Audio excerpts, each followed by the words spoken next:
assuming we're live. I'm just using my other phone just to see. I'm seeing so. Can you hear me?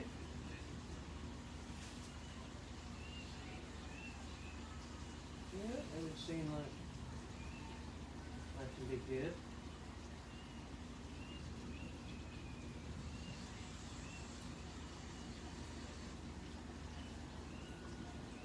Although I'm not sure how good the internet is here.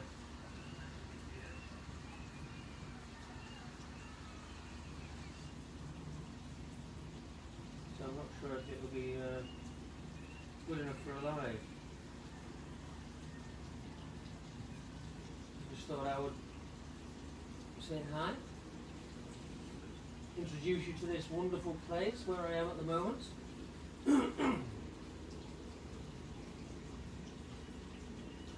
It's a very tranquil and beautiful place. Apart from the odd vehicle, it's totally quiet. There's some beautiful birds flying around. So, in many ways, this is kind of what I do for networking to some degree, and my continual self-development. I always find it funny that, excuse me, that some people have a perception about healers and, you know, conscious people, so to speak, especially people who like to spread knowledge and help facilitate other people's healing. And it's, you know, as if that we, hey sis, how are we doing? It's as if we've got to be kind of fully transformed and fully healed and fully evolved and fully elevated to be able to do so. And I haven't transcended into light, and I don't have the ability quite yet to teleport myself with my own mind physically to a different place on the planet. I've still got to use old-fashioned technology like motorbikes and planes and cars and like legs and things like that. So ultimately, nobody's fully evolved unless they've achieved their light body, full cosmic consciousness, so to speak. So we all have to, it's a journey for a reason, we all have to keep working on ourselves. But they say you cannot give something you do not have. And if everybody's at different rungs of the ladder, and the thing that you've got to also understand is there's many different ladders. Yeah? You could be at this rung on this ladder, and somebody could be at this rung on this ladder, but this rung on this ladder is actually a rung that's up here on your ladder. They've just climbed that one first. But this rung you're at is actually one that's there on their ladder. So we've all got, in essence, something to give to each other. We can all help and heal each other and teach each other. You know, when I had, you know, in some of my previous companies, I had, you know, up to about 30 employees in different companies that I've had. And one of my kind of little welcome speeches when I bring new, you know, team members on was, you don't let ego get in the way of learning. This 16-year-old apprentice may have learned something from their CEO father, and that one little bit of information that stuck with them, they're wanting to share, and it might be transformative in an amazing way, but we devalue it because of the source that it's coming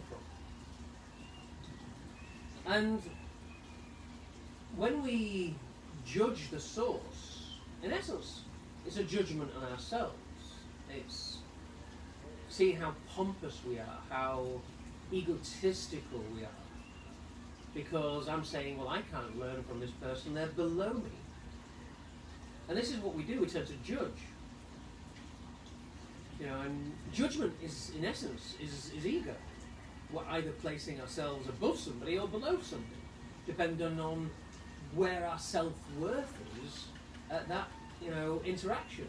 You know, do they have more skill in a particular area than we do?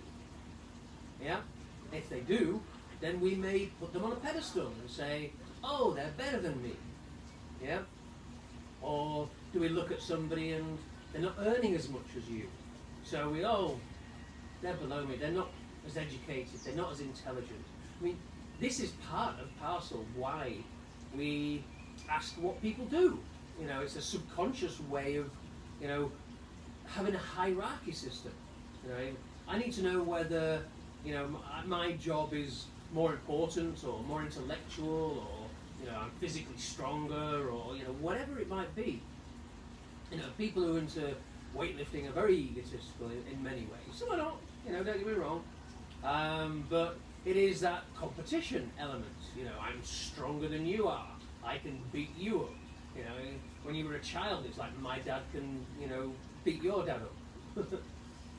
And it's quite primitive in its way of thinking. So one good observation to have on a daily basis, on a moment-by-moment basis, is how are we judging? How are we evaluating? You know, are we placing ourselves above and below anybody in particular? And if we are, what does that mean? You know, it means that you're not valuing something that they have that you might not.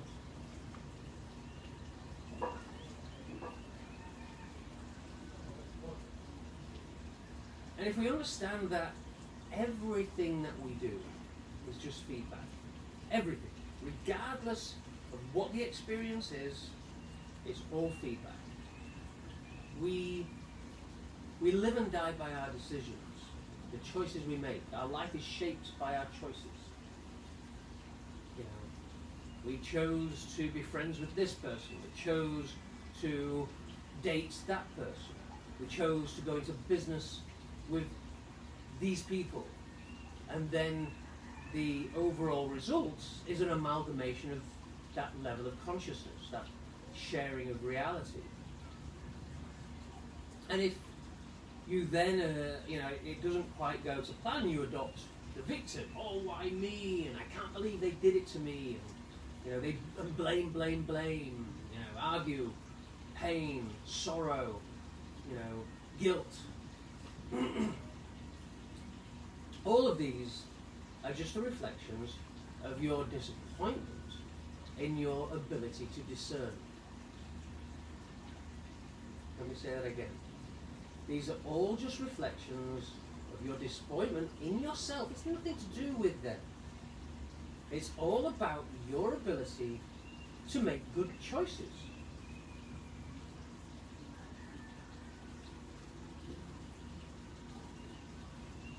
It was your choice. We have to take ownership of that choice, not blame the outcome on somebody else.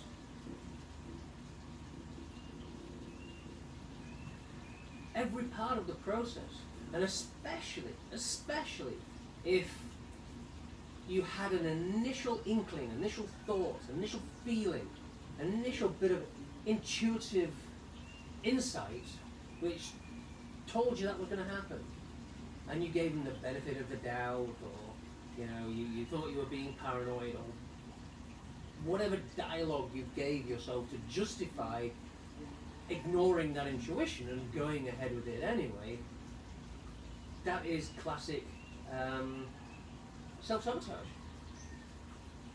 It's a perfect example of a symptom of a deep emotional block, a psychological belief, which is wanting what we call confirmation bias. So we want to prove ourselves that we are right by finding out if we're right, by going ahead and doing it, and allowing this person to do you over.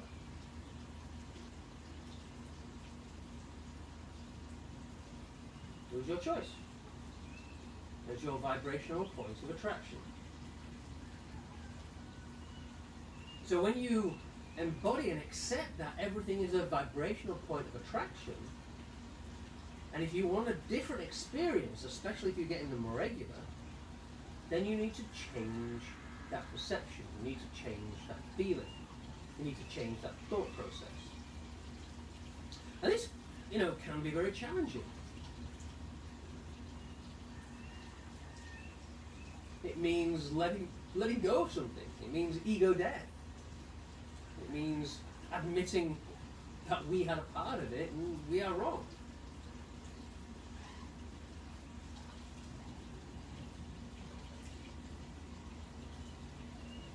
And then it's learning to listen to your intuition. Because sometimes our intuition says, don't do it, it's going to go wrong. But your desire goes, oh, I really want it. And then you let desire overrule.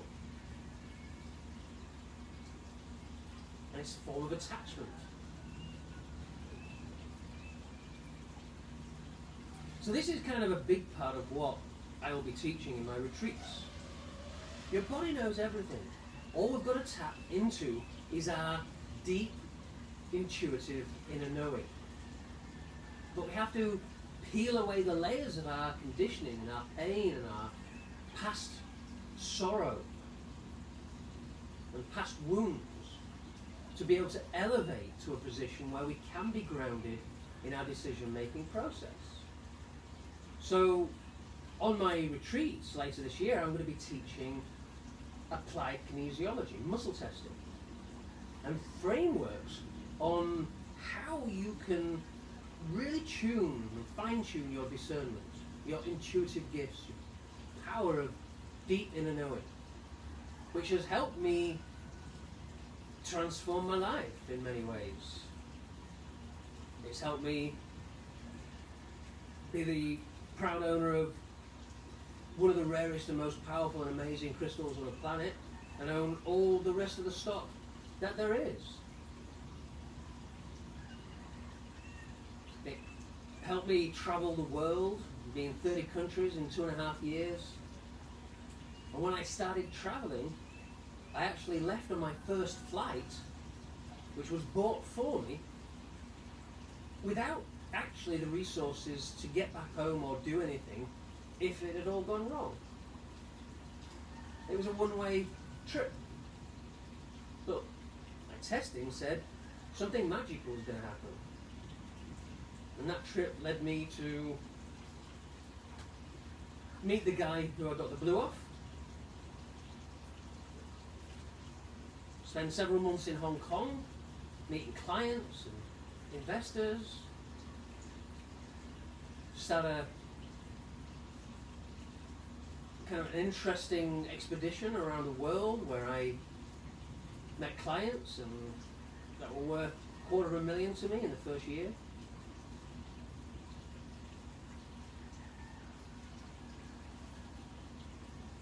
And I had some crazy times. And some of the things my body told me to do through the muscle testing seemed insane. Seemed crazy. Other people were like, you're a fool, you're an idiot. No, you should be doing this. But the thing is those fools and idiots are doing the same thing as they were 4 years ago. Still not happy. Still wishing life was different. So if you want to achieve things you've never achieved, you've got to do things you've never done. And it's all inside you. All you've got to do is have the right tools, the right techniques, the right processes, the right belief systems, and the right healing to be able to unlock this and release this. And that's what I'm aiming to exponentially transform you on a retreat, where we can use very deep special processes, very deep cleansing techniques, shedding deep subconscious trauma and somatic trauma, using magical medicines and plant healing and special techniques, and applying these on a daily basis to your life. and enabling you and empowering you to become self-sufficient, to become a true sovereign being of your own reality and create magic in every moment.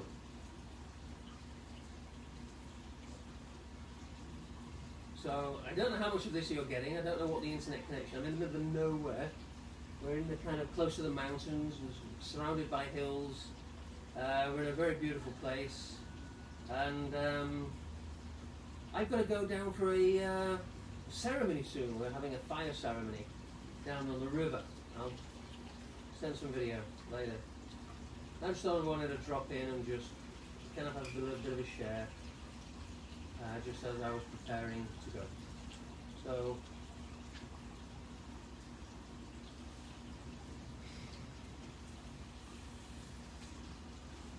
learn to ground, learn to check in on your body,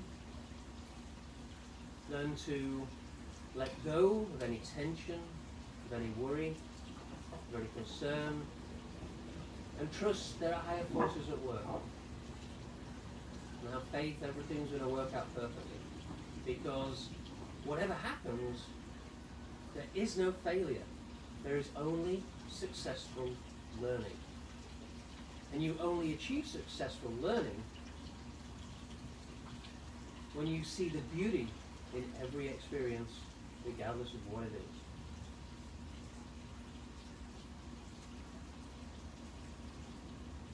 I shall leave you with that.